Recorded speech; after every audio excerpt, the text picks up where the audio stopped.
Sweet Venom by Rina Kent, a full story explained by Dark Romance Summary.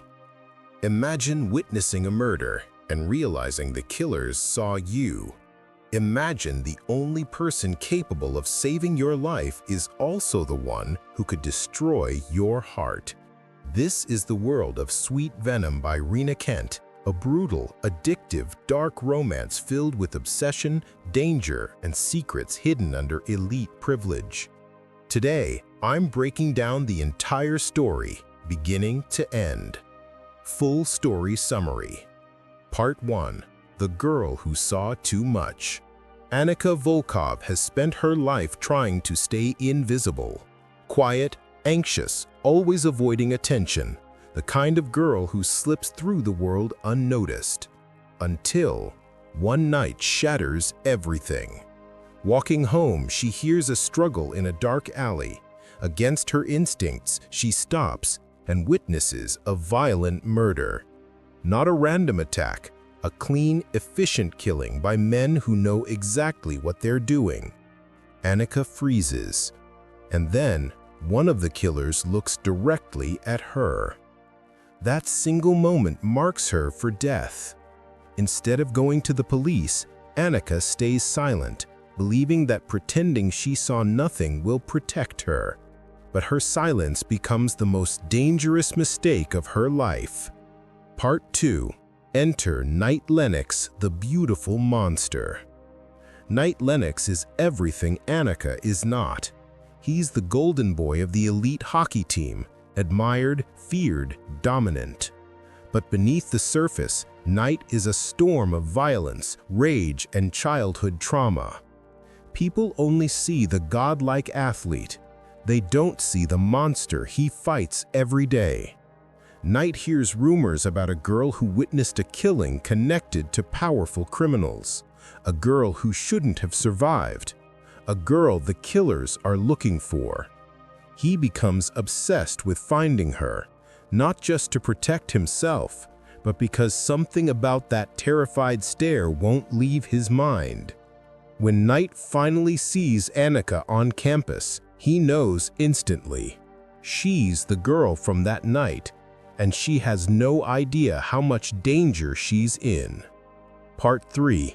Obsession begins. Knight starts pursuing Annika with an intensity that borders on predatory. He appears where she least expects him. He watches her, not cruelly, but with a focus that makes her blood freeze. He asks questions she doesn't want to answer.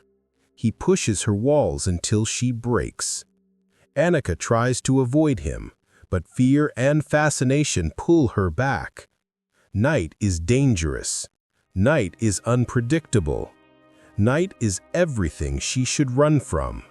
But he is also the first person who really sees her, and that terrifies her even more. Part 4. The killers come for Annika. Annika's silence doesn't save her. The killers begin hunting her, stalking her footsteps, shadowing her nights, waiting for a moment to strike. One night they get close, too close. Annika is nearly abducted, until Knight appears brutal and furious. This is the moment he tells her the truth. They won't stop. You're a witness, and witnesses don't live long. Annika breaks down. Knight steps into a role he swore he'd never take again. Protector. But Knight doesn't protect like normal people. He protects by taking control. Total control. Annika is terrified of Knight at first. Part 6. The conspiracy behind the murder. Annika's murder wasn't random. It's part of a massive web of corruption, revenge, and criminal alliances. The man who was killed wasn't innocent. He was part of the same violent chain. The killers now view Annika as a liability who must be erased. Knight realizes the only way to save her is to tear apart the network hunting her.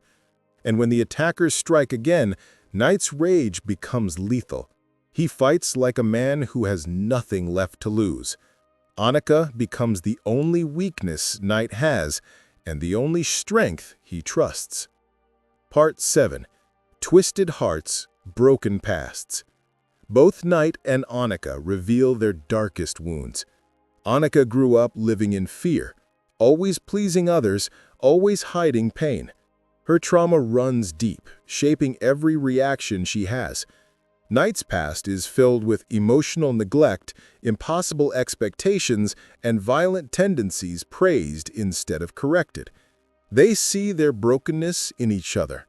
Their love becomes something consuming, not innocent, not gentle, but painfully real. Part 8. The Final Twist.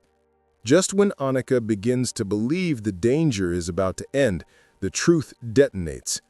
She wasn't the real target. Knight was. The killers planned to use Annika to manipulate him, to get to the one person standing in the way of their operations. Annika's life was destroyed because she crossed paths with Knight's world. Knight becomes unhinged with guilt. His rage spirals into a violent, brutal confrontation with the person orchestrating everything. When the dust settles, Knight wins, but at a devastating emotional cost. Part 9. Annika's First Act of Strength. For the first time, Annika stops letting fear control her. She decides to take her fate into her own hands. With Knight by her side, she confronts the final threat. And she wins. The killers scatter. The conspiracy collapses. Annika is finally free. But she doesn't want freedom without Knight. Part 10. Broken Souls, Chosen Love. Annika and Knight aren't magically healed. They still carry darkness inside them, but now they face it together. Knight learns to soften for her. Annika learns to stand stronger for him. Their love is fierce, flawed, and forged in danger, but it's theirs. They choose each other, despite the chaos, because of the chaos, and beyond the chaos. And that is Sweet Venom, a dark, twisted, addictive romance where fear becomes connection, trauma becomes strength, and two broken souls find a way to survive together. If you enjoyed this breakdown and want more story summaries or dark romance analyses, make sure to like, subscribe. Thank you.